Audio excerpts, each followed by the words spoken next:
Number one, we can afford to lose money, even a lot of money.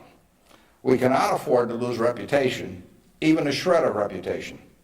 Let's be sure that everything we do in business can be reported on the front page of a national newspaper in an article written by an unfriendly but intelligent reporter. In many areas, including acquisitions, Berkshire's results have benefited from its reputation, and we don't want to do anything that in any way can tarnish it. Last year, Berkshire was ranked by Fortune as the fourth most admired company in the world. This year, we were third in the United States. They just published it. It took us 37 years to get there, but we could lose it in 37 minutes.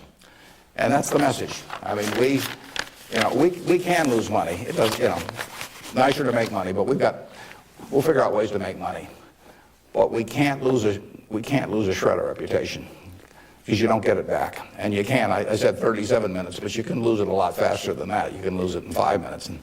And in fact, I was talking to Bruce coming in, and he did some work around Salomon Brothers, and I went back there 11 years ago because this firm, which had the second largest balance sheet in the United States at that time. It was a preeminent firm on Wall Street.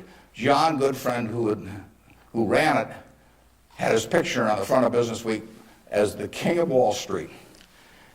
And in late in April 1991, he made a fateful decision. It was reported to him that an employee down the line had flim-flammed the U.S. Treasury, had broken some rules, tried to play games with him.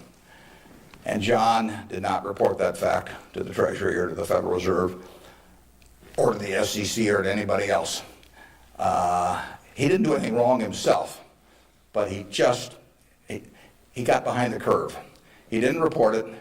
The president of the company, Tommy Strauss, didn't report it. If you saw that Katie Couric show on Sunday night on the Central Park Jogger, Tom Strauss was on there, but Tom Strauss ended up losing he was president of Salomon Brothers. John was chairman, John Goodfriend.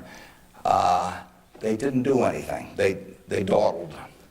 And after a few weeks, the same guy that had committed the terrible acts earlier, on May 15th, he did the same thing again at a Treasury auction.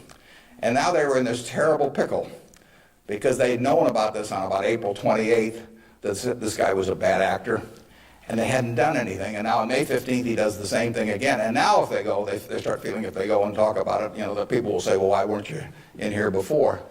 So they just kept trying to shove it out of their mind and do other things. And it came within inches of destroying the firm. It destroyed their careers.